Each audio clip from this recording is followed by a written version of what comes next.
राधे राधे प्रभु जी। आप सबको राधे राधे। आप सभी अच्छे होंगे, प्रसन्न होंगे, स्वस्थ होंगे। आप सभी का मेरे YouTube चैनल पे हार्दिक अभिनंदन है, सबका स्वागत है। आज मैं आपको कालनेमी के ऊपर एक प्रसंग सुनाऊंगा, जिसने हमेशा श्री हरि से प्रतिशोध लिया, यानी कि झगड़ा ही मोल लिया। सतयुग में दो महाशक्तिशाली दैत्य हुए, बहुत बलवान दैत्य हुए दो। ये थे हिरण्यकश्यप और हिरण्याक्ष। ये इतने शक्तिशाली थे कि इनका वध करने के लिए भगवान को स्वयं विष्णु अवतार लेना पड़ा। हिरण्याक्ष ने अपनी शक्ति से पृथ्वी को सागर में डुबो दिया। तब भगवान नारायण ने 12 अवतार लेकर के हिरण्याक्ष का वध किया था। अब हिरण्याक्ष के आगे दो पुत्र हुए। वो पुत्र थे, एक का नाम था अंधक और दूसरे का नाम था कालनेमी।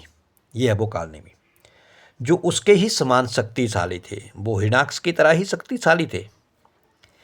जब तक उनके चाचा, अब जो छोटे थे हिरण्याक्ष के भाई हिरण्यकश्यप, अब जब तक उनके चाचा हिरण्यकश्यप जीवित रहे, उन्होंने उनके संरक्षण में जीवन बिताया। देखो, भाई के बच्चे थे, दोनों बेटे थे, तो उनके चाचा ने उनके भरण पोषण किया, उनको पाला पोषा उनको, यानी कि अपना जीवन जो था वो उनके संरक्षण में ही बिताया। किंतु जब नारायण ने हिरण्यकश्यप को नरसिंह अवतार लेकर के मारा, तब दोनों भाई ने प्रतिशोध लेने की ठानी, क्योंकि अब चाचा को भी मार दिया। जब भगवान नरसिंह रूप में प्रकट हुए थे प्रहलाद की रक्षा के लिए,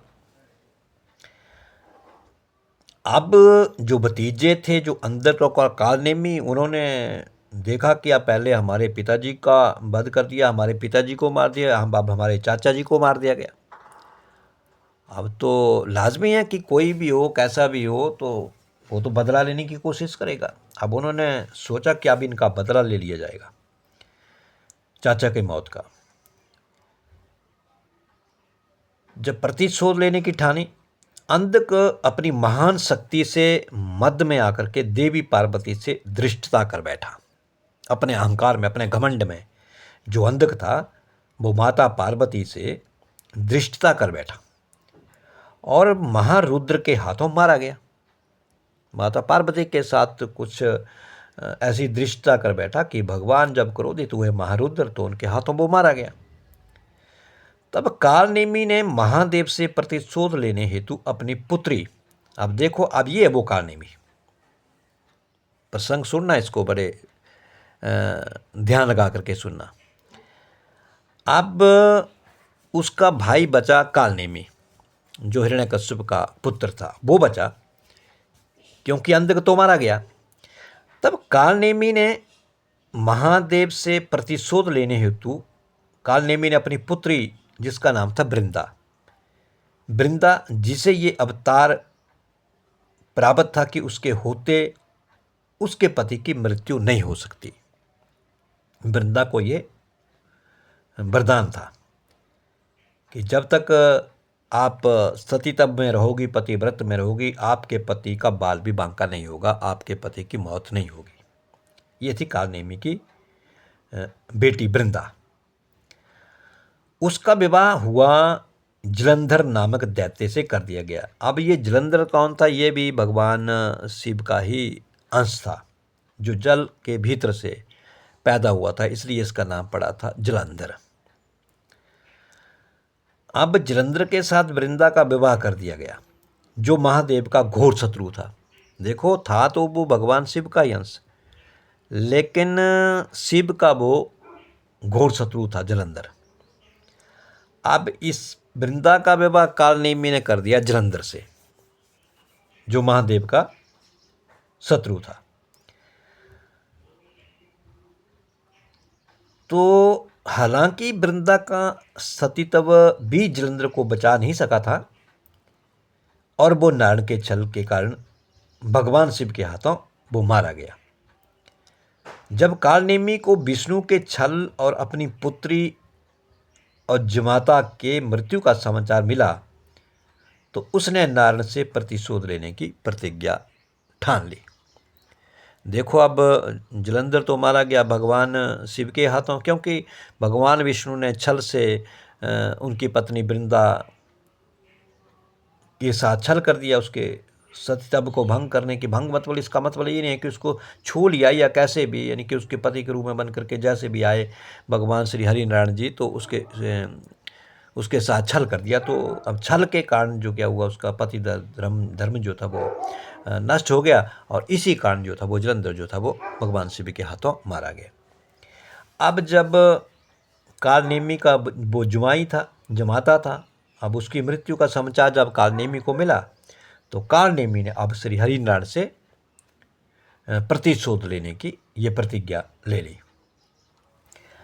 अब परमपिता ब्रह्मा के मांसपुत्र मरीचि, जो प्रजापति होने के साथ साथ सप्तऋषियों में भी एक थे, मरीचि, तो उनके 6 पुत्र हुए मरीचि के। एक दिन महर्षि मरीचि अपने पुत्रों के साथ अपने पिता ब्रह्मदेव से मिलने गए। वहाँ देवी सरस्वती भी उपस्थित थी। जब वे वहाँ पहुँचे तो उनके सभी पुत्रों ने अपने पितामह ब्रह्मा से परिहास में ही कहा कि हे पितामह, सुना है कि आपने अपनी ही पुत्री देवी सरस्वती से विवाह कर लिया था, ये कैसे संभव है? ऐसा कह कर के सारे हंसने लगे। देखो, उन पोतों ने उनके साथ वो ठिठोली कर दी कि जब आपने सबसे पहले जब एक बेटी उत्पन्न की थी तो आपका ध्यान जो था, आपकी जो निगाह थी वो अपनी बेटी के ऊपर ही कुछ गलत दृष्टि आपने डाल दी थी। तो कहा कि आपने सरस्वती से विवाह कर लिया, तो ये कैसे संभव हो सकता है? ऐसा कह करके सारे जो थे वो हंसने लगे। तब ब्रह्मा जी ने उन सभी को श्राप दिया कि अगले जन्म में वो एक दैत्य के रूप में जन्मेंगे। उनके क्षमा मांगने पर उन्होंने कहा कि उसके भी अगले जन्म में उन्हें नारायण के बड़े भाई के रूप में जन्म लेने का सौभाग्य मिलेगा और उन्हें अधिक समय तक पृथ्वी लोक पर ना रहना पड़े। इसी कारण जन्मते ही उनकी मुक्ति हो जाएगी। अब ब्रह्मा जी ने उनको श्राप दे दिया कि आप अगले जन्म जो हैं वो दैत्य के रूप में जन्म लोगे। जब उन्होंने अपनी भूल के ऊपर क्षमा मांगी तो फिर कहा कि ठीक है, अब उसके भी अगले जन्म, जब राक्षस के रूप में आप दैत्य के रूप में प्रकट हो गए तो उसके अगला जन्म जो होगा तो उसमें आप भगवान श्री हरिनारायण के बड़े भाई के रूप में जन्म लोगे और सौभाग्य मिलेगा और उन्हें अधिक समय तक पृथ्वी पर रहना नहीं पड़ेगा। इसी कारण जन्मते ही उनकी मुक्ति हो जाएगी। उधर कालनेमी अपने पिता हिरण्याक्ष के वध का प्रतिशोध लेने के लिए ब्रह्मा जी की तपस्या कर रहा था। जब ब्रह्मा जी प्रसन्न हुए तो उन्होंने वरदान मांगा कि उसे 6 ऐसे पुत्र मिले जो अजय हों। तब ब्रह्मदेव ने वरदान स्वरूप महर्षि मरीचि के पुत्र, ये है वो मरीचि के पुत्र जो ब्रह्मा जी ने वरदान दिया था। और उधर हिरण्याक्ष तपस्या कर रहा है और हिरण्यकश्यप ने ब्रह्मा जी से क्या मांगा कि उसे ऐसे 6 पुत्र दें, ऐसे 6 पुत्र दें जो अजय हों। अब ये जो महर्षि ऋषि के जो श्राप ग्रसित 6 पुत्र अगले जन्म में कालनेमी के 6 पुत्रों के रूप में जन्मे। उनके अतिरिक्त उसकी एक और कन्या थी जिसका नाम था वृंदा, जिसे तुलसी के नाम से भी आगे हम जानते हैं। जब कालनेमी के 6 पुत्रों ने उत्पात मचाना शुरू किया तो कालनेमी के चाचा हिरण्यकश्यप ने उन्हें पाताल जाने की आज्ञा दी। कालनेमी के रोकने पर भी उन सभी ने हिरण्यकश्यप की आज्ञा मानी और पाताल जाकर के बस गए। इससे कालनेमी स्वयं अपने पुत्रों का शत्रु हो गया और निश्चय किया कि वो अगले जन्म में अपने ही पुत्रों का अपने ही हाथों से वध करेगा। इसके बाद अपने चाचा हिरण्यकश्यप की मृत्यु के पश्चात अपने भाई प्रहलाद के लाख समझाने के बाद भी कालनेमी ने भगवान विष्णु पर आक्रमण कर दिया। उस युद्ध में उसे देवी दुर्गा की भांति सिंह को अपना वाहन बनाया।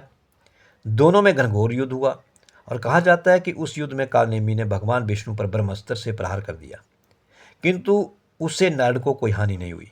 फिर कालनेमी ने नारायण पर एक अमोघ त्रिशूल से प्रहार किया, किंतु नारायण ने उसे भी बीच में ही पकड़कर नष्ट कर दिया।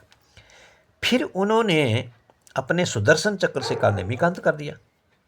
मरते हुए उसने प्रतिज्ञा की वो फिर जन्म लेगा और नारायण से प्रतिशोध लेगा। अपने भाई की मृत्यु पर प्रहलाद अत्यंत दुखी हो गया।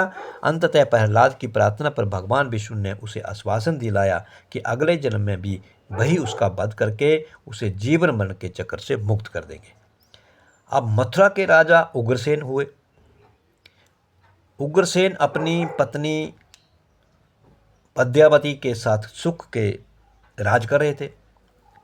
विवाह के तुरंत बाद पद्मावती अपने पिता सत्यकेतु के घर गई।